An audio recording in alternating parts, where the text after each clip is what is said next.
Kamwe kama klabu hamna hofu kwamba baada ya bodi ya ligi kupanga tarehe wakaendelea na taratibu zingine mtapokwa alama 15, alama 3 zinaweza zikaenda kwa wapinzani wenu? Hamna hofu na hilo? Yes. Kwanza kwenye issue za taratibu hapa, nimepokea message nyingi hapa, kwa waandishi wengi walikuwa wanakuja hapa kuuliza, wanachama wetu wanauliza sasa tiketi zitaanza kuuzwa. Nimeona pia na watani zetu na wao wametumia kichaka hicho na wao kufanya ule utani wa jadi kwamba tuanze kutangaza tiketi.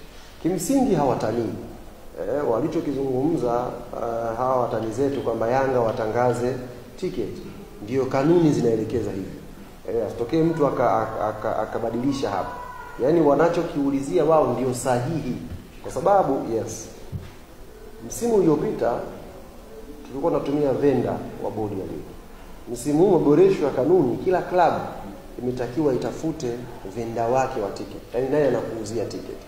Kwa hiyo klabu zinachagua, mimi nitauziwa na kampuni hii kwa mfumo huu, mimi nitauziwa na kampuni hii kwa mfumo huu. Maana yake uuzaji wa tiketi, mpangilio wa kupata tiketi na kwenda viwanjani umerudishwa kwenye mamlaka ya vilabu kwa kanuni ambazo zinafanya kazi sasa.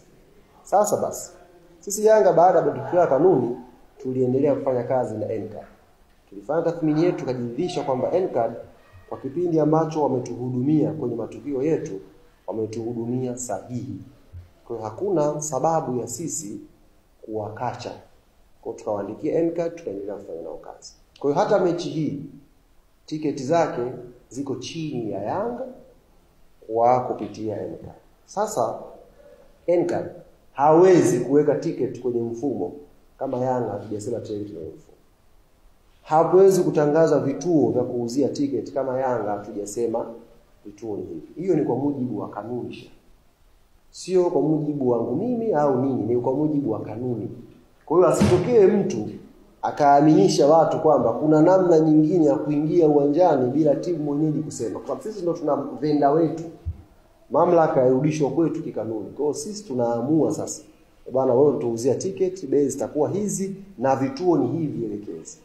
Kwa hiyo kwa msimamo ambao upo na ratiba ambayo tuko nayo hapa kutoka idara yetu ya mashindano, maana yake hiyo mechi haipo. Kama haipo maana yake hakuna mahala tiketi za Kariakoo Derby zitauzwa.